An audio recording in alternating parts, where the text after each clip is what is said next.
And the Prophet says in one hadith, on the authority of Anas ibn Malik, may Allah be pleased with him, أحب الله لما يغذوكم به من نعمه وأحبوني لحب الله. Love Allah for what He provides you of His bounties, and love me because Allah loves me.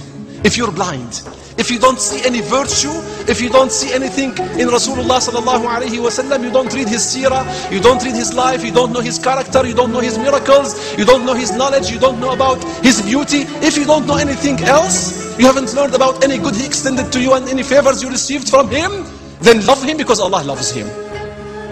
There is no level at loving Rasulullah sallallahu alayhi wasallam. When we speak of the prophets of Islam, Sayyiduna wa Mawlana Muhammad sallallahu alayhi wa alihi wa sallam, who happened to be my 34th grandfather, alhamdulillah, we are